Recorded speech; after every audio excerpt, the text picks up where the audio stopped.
Predisposição genética dos pais? Genética, tem, é hereditário, tá? Tá? Hoje em dia a gente não pode falar, se não tem nenhuma comprovação científica de nada. Ah, é vacina que causa autismo, é alimentação que causa autismo. Não tem, não existe.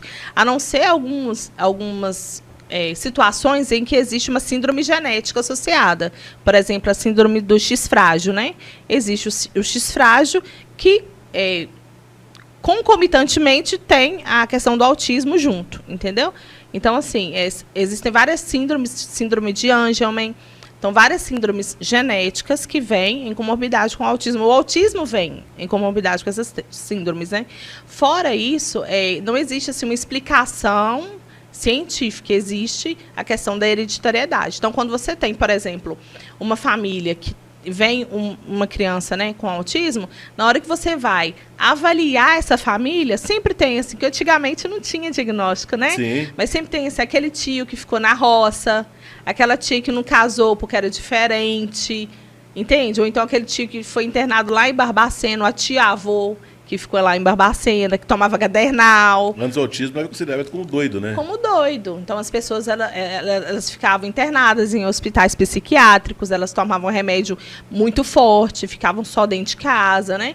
Então, assim, ou então, quando era, na minha análise hoje, o nível 1 de suporte, eram pessoas que nunca estavam ali de acordo com a sociedade, mas que se viravam de alguma forma, né? Então, antigamente não tinha, mas hoje o que a gente pode falar é isso. Não existe uma causa científica, né? Existe a hereditariedade, né? Que você tem aí uma propensão genética. Mas os pais conseguem saber disso antes, por exemplo, se fizer... Só com a análise familiar. Entendi. Entende? E aí é quando você para, mas o tio de fulano, tio de ciclano, tio-avô, na hora que você para, nossa, era diferente mesmo. Tá, então isso puxa até lá embaixo na árvore genealógica, né? Demais, isso aí. Não necessariamente tem que ser o pai, mãe ou avô ali que são os mais próximos. Não, tem casos, né, no consultório que chega que você olha assim, não, tem questão de pai, não tem questão de mãe, mas tem avô, tio-avô e por aí vai. Então, resumindo, ninguém está livre de ter um filho com autismo. E qual que é a percepção que o pai precisa ter para entender que o seu filho, a partir de quantos anos, se eu não estiver enganado, sim, a partir dos tem 3 anos, os marcos do desenvolvimento. Vocês conseguem fazer essas observações. Sim. Explica para a gente mais detalhadamente. Não, ótimo.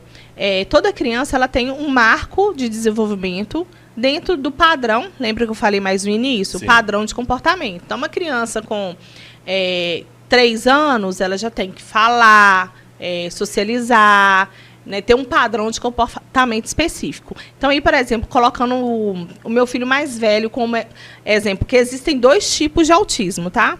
Existe o autismo